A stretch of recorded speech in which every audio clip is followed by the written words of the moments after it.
Hello everyone, welcome to my YouTube channel. In this video I just want to talk about one of the best exercises to improve your positional chess understanding. It's known as Guess the Move. You might have heard of it. I don't know, you might have heard of it from my recent Leeches blog where I linked this video. And basically in today's video I just want to go through every single step that you should follow when doing this exercise.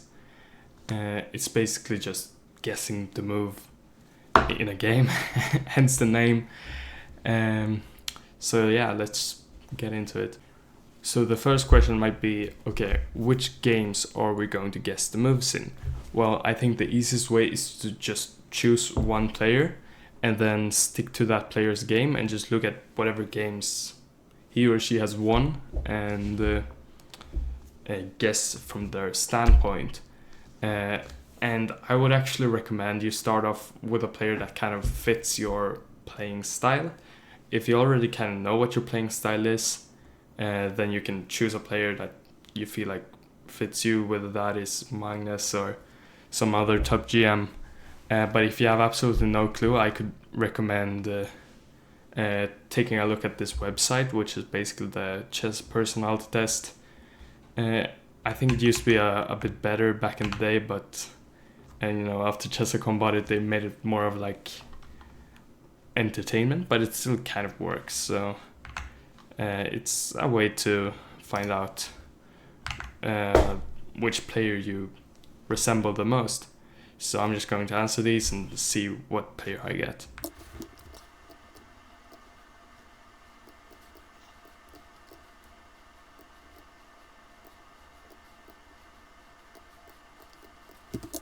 Okay, so as we can see, I got the machine, which is essentially that I'm kind of a calm, not emotional player, and I focus a lot on calculation. And so a player like this is Gukesh Domaraju, who's obviously the world champion, not the world champion, oh, maybe, I don't know, but the world champion challenger, and is playing against Ding as I'm recording this, or actually he just lost the first game, so he would be the player similar to my playstyle. I don't really know if this is true. I'm kind of more of a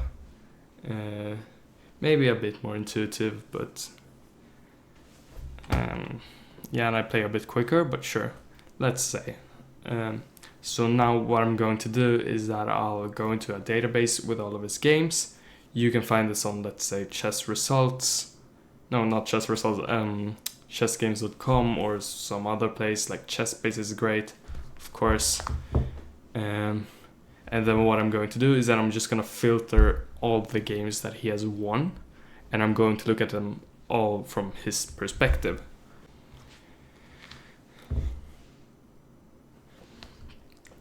Okay, but this begs the question, how do we actually play Guess the Move, or whatever you want to call it?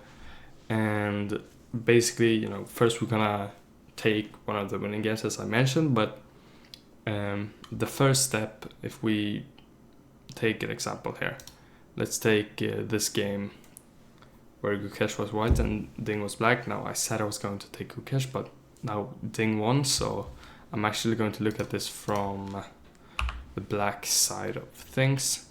And then what we're going to do is that we're actually going to skip the first opening moves until it's something somewhat interesting. So when I don't know anything anymore, or like just 5-6 moves ahead, that's when I'm gonna start guessing. And the first thing when I look at this position is that I have to think, what's my opponent's plan with going here? Well, clearly it's to play c3, because you want to support the center, right? And then what I want to do, like usually I would say, give me 3 reasons why they play this, but in this case it's quite simply just play here, right? And then what I want to do is that I want to see what are the potential weaknesses of this move. I would say one of the weaknesses is that you move a piece twice in the opening and you're kind of lacking in development, and also it blocks this bishop. Is there any way we can exploit this? I'm not sure. One way we could do it is, for example, take, and then they have to move the knight once again. But at the same time, this knight would be quite good on d4, so they haven't really lost any time in that sense. But okay, I don't really think there's any way to exploit this immediately, at least. Especially because this is still preparation by Gukesh, it's not a mistake. There's no actual flaws, although I do think knight f3 is the most common move here. But okay. And now the next step is to make 3 candidate moves. And we're going to rank them. So what are my 3 candidate moves? Okay, so one is just to develop the knight. Obviously, it makes a lot of sense. And then the other one is to take on d4.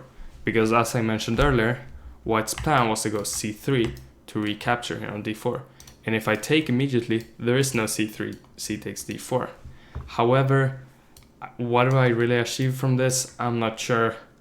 It's definitely playable, but I think white is fine here. You could also go knight c6 first, which is what happened in the game, but I don't know that yet. And basically, yeah, those are the 2 main options I can think of. And then for a third option, yeah, okay, let's think about this. I don't really want to develop my bishop already, like there's no point in going bishop e7 when I can go knight c6 first. I guess I could go something like b5 and try to expand early on, now that this flaw that I mentioned earlier of going back with the knight, you're blocking your own bishop. So I feel like that's also a move, but it's not really developing. So if I had to rank these, I would probably rank knight c6 first, then c takes d4, and third b5. So now that I look at what actually happened in the game, knight c6, I'm very satisfied because this was my first option. This was what I wanted to play, and yeah, that's great. But if, let's say, I didn't even consider knight c6, let's say I said b6, b5, and c takes d5, and then they play knight c6, that's not a great sign. That's actually disappointing. And then basically what you're gonna do is you're gonna keep on doing this process, like c3, okay, what's the point? He wants to defend this one. What are potential flaws? What can I exploit? And then what are my candidate moves? How do I rank them? And then look at what happened. So you repeat this process, and that way you're going to learn a lot about positional chess by comparing how you play compared to a 27-2800. And that's kind of the key. Now, what website are you going to do this on?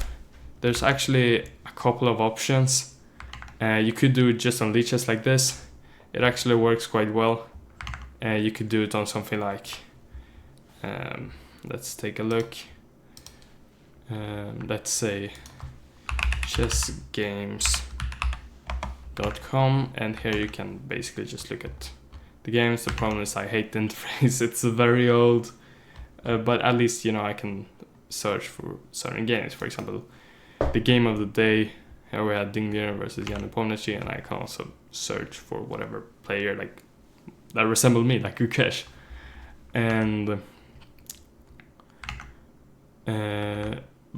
that's, you know, decent. But there is one website that I really like, which is actually really meant for openings, but it has a really, really good feature, and that's chessbook.com.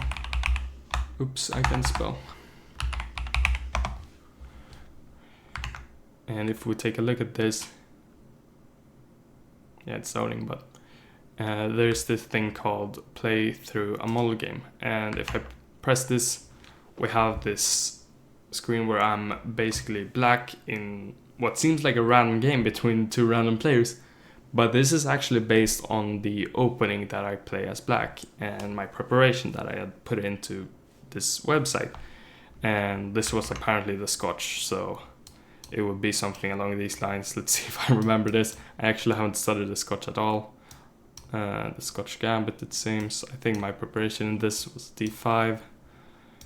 Then was bishop c5, if I'm not mistaken. Oh, it was not this line actually. I was thinking it was gonna go bishop b3 because then we play castles, but yeah, I'm not sure. Either way, you get the point.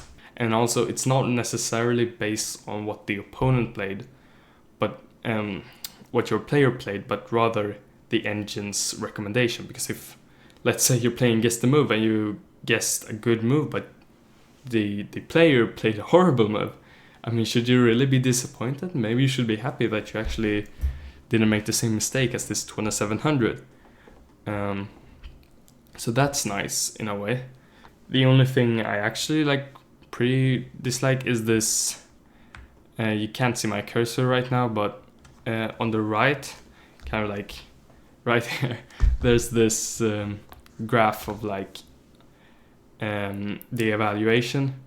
And I mean, it looks nice, but at the end of the day, if you kind of glance to it, you notice this player made a mistake. In a game, you don't have an evaluation graph. You can't see if your opponent made a mistake.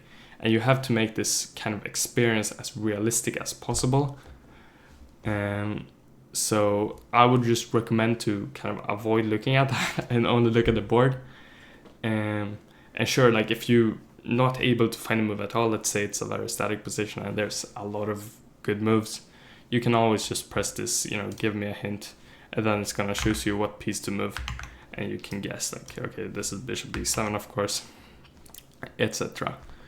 And I would say this is probably the best website, but you can also, let's say you have ChessBase, it's pretty expensive, but a lot of people have it. You can just use the replay mode, and you have a huge database, of course, so that's great. And that would probably be what I would also recommend then. So yeah, thanks for watching this video. You can leave a like, and I'd love some feedback in the comments, just because it's the first video and I want to hear what you enjoyed and what you want me to do better. So yeah, thanks a lot.